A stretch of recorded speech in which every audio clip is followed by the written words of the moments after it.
Hi, Stephanie here again with Mahalo.com, and we are talking with Vanessa, parenting expert from Radical Parenting website. All right, teens and homework. It can be kind of a drag, especially teens who have a busy social life. How do you motivate them to do their homework? Yeah, so a lot of the times kids get home from school, they're kind of burnt out, they're all sweaty from the playground, or if you have a teenager, they're like, in their grumpy mood, they need their snack. I actually think that's a good time to set in a routine for a break. What does your child need to recharge? A lot of the times, we need to separate school life and home life and social life. So a lot of times that transition for kids and teenagers can be hard. So I always try to ask parents, what do you think your kid needs to recharge? Is it a snack? Is it a little bit of TV? Is it playing with siblings? Is it a game? Is it a walk outside? Is it, sports practice? And building that into the schedule and telling them, we need to find an activity that's going to recharge you. That way, when they get home, they do that thing every day and they get in the homework mode, which will help a lot. Yeah, so it's not necessarily important for them to jump right into No. homework. Yeah, and some teenagers can do that. That's totally fine. But I call this finding out your child's academic pace.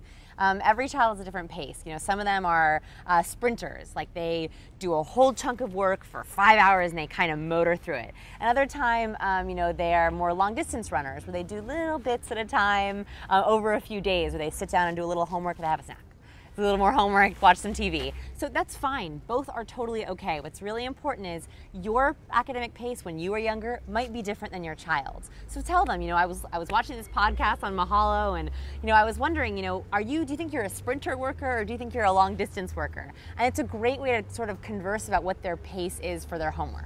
Okay, what if you've got the teen who you just can't motivate them? They just don't want to do it. Yeah, okay, so this is really important. This happens, and that's okay. First of all, remember that it's oftentimes a phase. Usually at the end of semesters where there's school burnout happening, that's particularly hard. Overcoming that hump where kids are just burnt out from doing homework. I think the best thing to do here is to set up rewards. And I don't think you should bribe your kids for doing homework. I think that's something they need to do. But I do think they should have something at the end they can look forward to. So for example, if they're watching TV instead of doing homework, take away TV completely on school nights unless they finish. Or to say, you know what?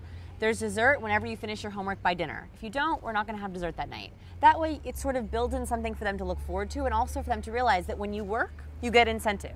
When you don't work or when you procrastinate, nothing ever works out the way you want it to. Yeah, so real world stuff. Yeah, the closest you can mirror homework time and work time to real world work time, the better skills you're teaching them to sort of, we all have things we don't like to do, bills and things like that, but to motor through them and to sort of set up rewards for yourself, that's the way to do it. Absolutely. All right. Once again, thanks, Vanessa, for that great advice about helping those kids to motivate them to do their homework. And if you'd like more information about any of the topics discussed, you can click on any of the links you see here. You can also subscribe to Mahalo Parenting or send us an email at requests@mahalo.com. Thanks for watching.